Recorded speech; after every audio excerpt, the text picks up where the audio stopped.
नमस्कार, आप देख रहे हैं नव समाचार। मैं हूं आपके साथ रिया अग्रवाल। सीएम आतिशी का बीजेपी पर बड़ा आरोप। बीती दोपहर केजरीवाल पर हुए हमले में भारतीय जनता पार्टी का बताया हाथ। क्या था पूरा बयान, आप भी सुनिए। कल नई दिल्ली विधानसभा में अरविंद केजरीवाल जी की गाड़ी पर हमला हुआ। भारतीय जनता पार्टी के गुंडों द्वारा हमला हुआ। सबने वीडियो देखा और इतने बड़े पत्थर से उनकी गाड़ी को मारा गया कि अगर वो किसी को लग जाता तो वो जानलेवा हो सकता था। कौन थे ये लोग जिन्होंने अरविंद केजरीवाल जी पे हमला किया? सबसे पहले अगर आप ये जो मार पिटाई का वीडियो है जहाँ पे पत्थर फेंका गया, ईंट फेंकी गई, अगर आप इस गोले में ये देखेंगे, इस शख्स का नाम है शैंकी। आप इनका पोस्टर भी देख सकते हैं। भारतीय जनता पार्टी के ये उपाध्यक्ष हैं। प्रवेश वर्मा जी के पोस्टर अपने एरिया में लगाते हैं। उसके अलावा अक्सर प्रवेश वर्मा जी के साथ पाए जाते हैं।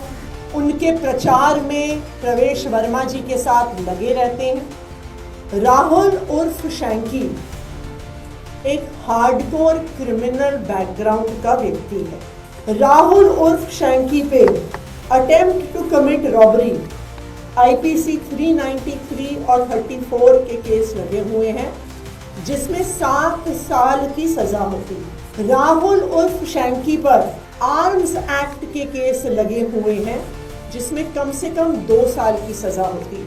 इन पर शकरपुर थाने में एफआईआर है, जिसमें धारा आईपीसी की 394, 397, 34, 120B, 201 ये क्या है? ये डकैती की धाराएं हैं और अभी भी इस डकैती का केस राहुल उर्फ शैंकी पे चल रहा है।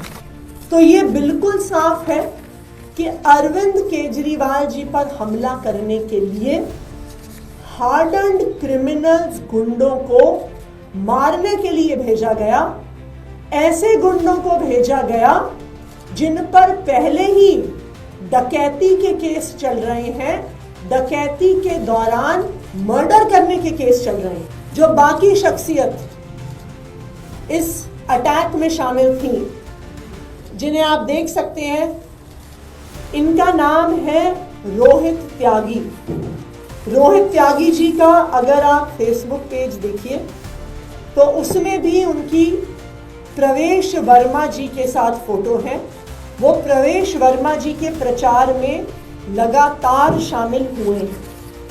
ये आप देख सकते हैं कि जिस रोहित त्यागी जी ने गाड़ी पे हमला किया, वो रोहित त्यागी लगातार प्रवेश वर्मा के साथ। ये भी हार्डन्ड क्रिमिनल है। इन पर भी 3 बहुत सीरियस हीनस मुकदमे चल रहे हैं। उन पर 2011 की एक एफआईआर है, जिसमें चोरी का इल्जाम 10 साल की सजा तक इन पे लगा हुआ है। इन पर 2011 में एक और एफआईआर है, आईपीसी 382, आईपीसी 411, आईपीसी 34।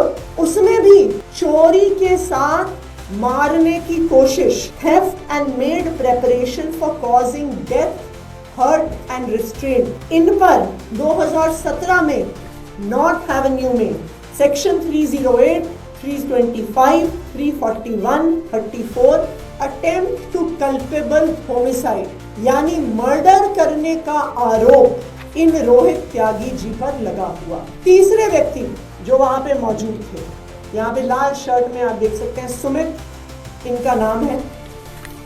इन पर भी चोरी,